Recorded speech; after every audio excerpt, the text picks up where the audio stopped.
A Thing in the Woods. Chapter 4. There are things that happen in life which seem too unbelievable, even to the person who experiences it. The more time that passes, the more you start to question your memory of those events. Eventually, you might even be able to convince yourself that it didn't happen the way you remember. You tell yourself that you were just a kid when it happened. You didn't understand what you were seeing or what people were telling you. You create alternate scenarios and try to erase anything strange or fantastic, chalking it all up to a lack of understanding. When all else fails, you tell yourself that it never happened at all. It was all just a dream. I guess this would be a good time for me to start telling you why I came back and what questions need answering. I'm currently sitting in a hotel room, freshly showered, with a half-eaten pizza sitting in front of me.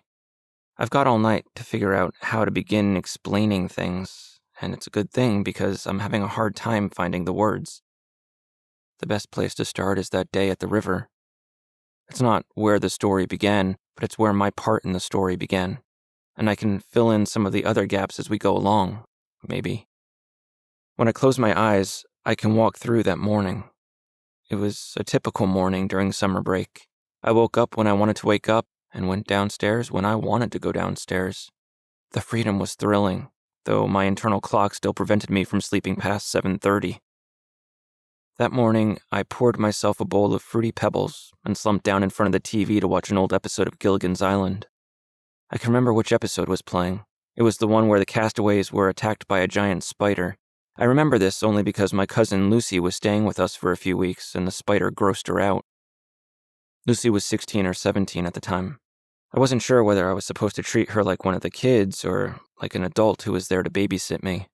Having her freak out over a poorly constructed 1960s sitcom spider made me feel better, though, and Lucy didn't appreciate that. It's funny how I can still picture that house so clearly. I can feel the texture of the carpet. I can remember the way the curtains moved in the breeze from an open window. I don't just remember that house. I can close my eyes and walk through that house as though I'm right back there. It's what pops into my mind when I think of home. I can remember Lucy holding a pillow over her chest as we watched TV that morning, but I don't know if it was a form of defense or merely the most comfortable way for her to curl up on the couch. She was picking at the tassels in the corner of the pillow, thinking about whatever it was that brought her to stay with us. I could tell that she was worried or nervous about something, so I asked her if she wanted to come out to the woods with the rest of us kids. Lucy was always nice to me. She didn't outwardly mock me or call me a loser. She just smiled and said that she was a little bit too old for imaginary battles. Maybe we can play Chinese checkers, I offered. I didn't actually know how to play the game at the time, but it was the most mature game that I could think of in that moment, so it's the one that I went with. Lucy smiled at me and said, "After dinner." So after breakfast was eaten and I'd had my fill of old sitcoms, I stuffed my backpack with what I'm sure was nothing but pure sugar and food coloring, and I headed out to the woods. 4 of my best friends were there that day: Caleb, Tyler, Mike, and Alex. Though Mike and Alex had to leave early. They were twins, and I think their parents were taking them on a trip or something. Whatever the reason was, I was left alone with Caleb and Tyler by noon. I don't think we fought any battles that day. It was a day of relaxation and exploration.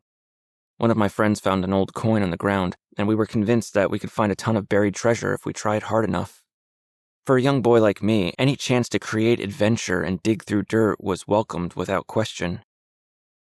The day wore on, and the 3 of us were sweaty, dirty, and oblivious to what time it was.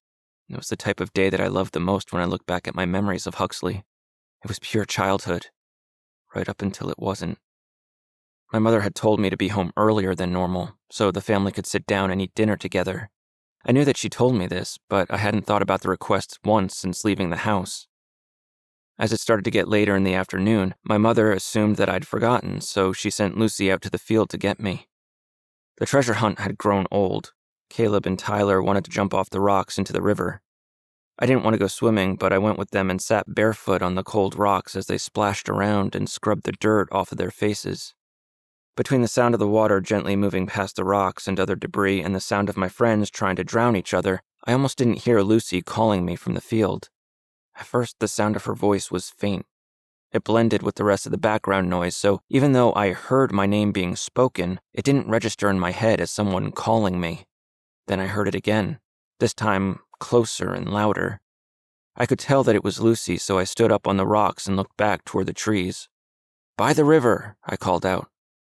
Tyler and Caleb hadn't heard Lucy, so they stopped splashing and looked at me as though I were crazy.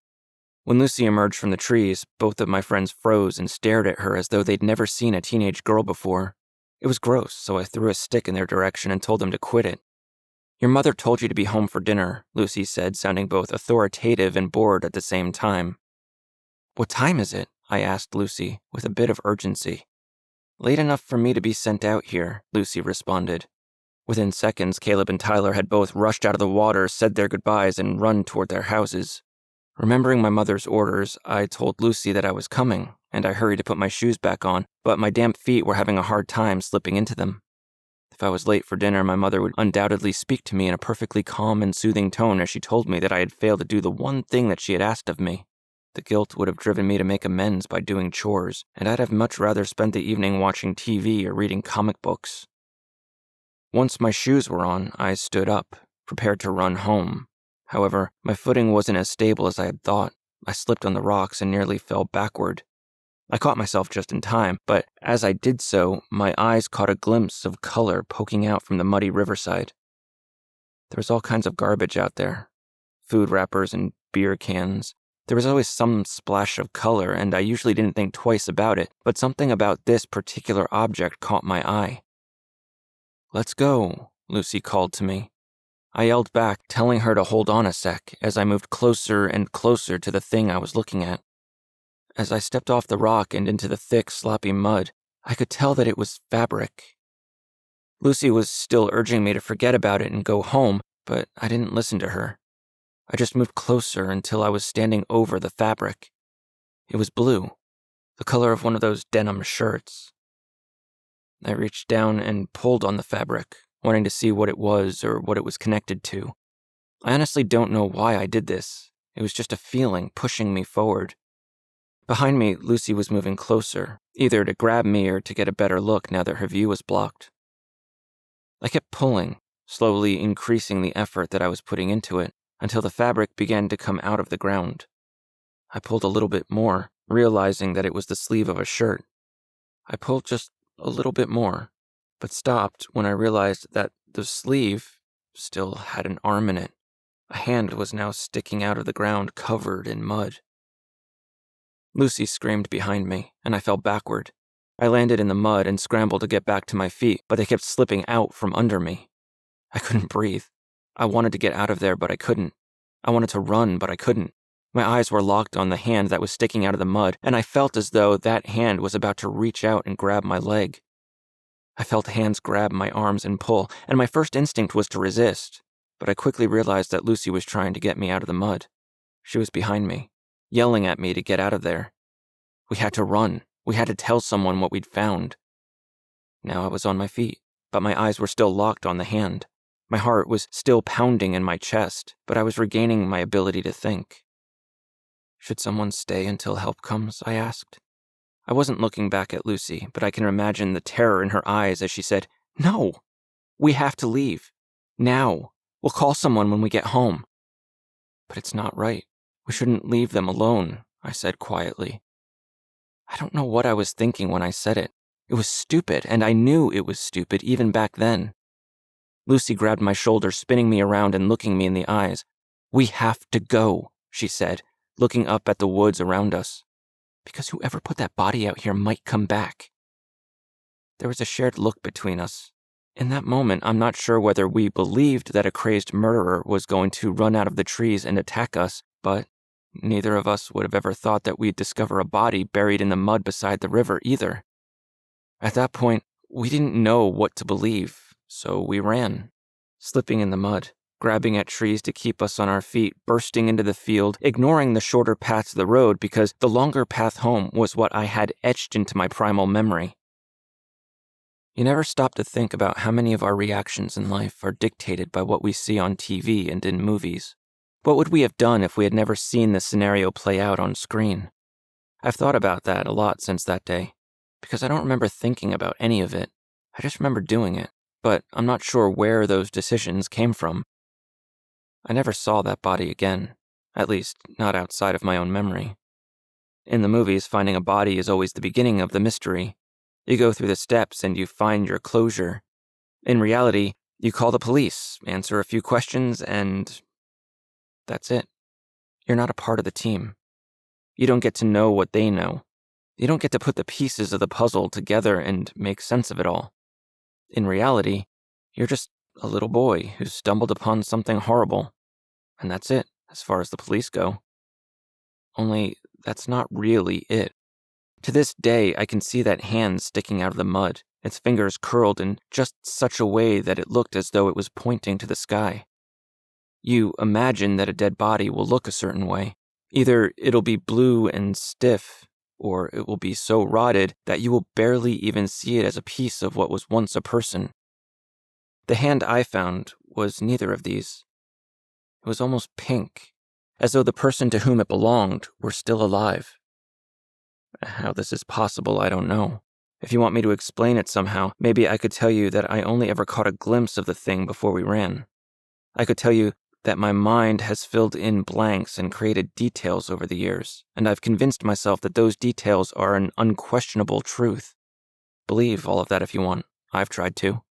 However, that doesn't stop me from seeing that pink little hand with the blue sleeve whenever I turn my mind to the events of that summer. What I can tell you without a doubt is that I really did find a body that day. We really did run back to my house, and we really did call the police. I know that all of this happened because the newspapers reported on the discovery, and those reports are still available online. I've read them countless times over the years, and they provide all of the cold, detached details that are included in the police reports. The facts are these. First, there wasn't one body buried in the mud beside the river. There were two. One young boy, approximately 8 or 9 years of age, dark hair and eyes. The other body belonged to a little girl, with blonde hair and blue eyes. She was about 6 or 7 years old. Both children appeared to have been dead for a very short time before they were discovered.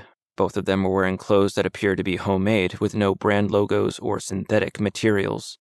The style of clothing suggested that they were perhaps from some Amish-like culture, as it appeared to be of an older fashion. No cause of death was determined, though some speculated that the children were suffocated. The bodies were never officially identified, and were buried as Johnny and Janie Doe in a local cemetery. Their funeral was a bit of a spectacle, I hear. I didn't go. When I spread those facts out and take a look at them from a safe distance, it looks simple. It's a story that we've seen or heard 1,000 times before on a million different cold case shows and true crime podcasts. There is no good answer, so we tell ourselves that it's a real shame, and then we move on with our lives. What else can we do? The thing is, sometimes it's not so easy to move on. Sometimes the dead won't let you.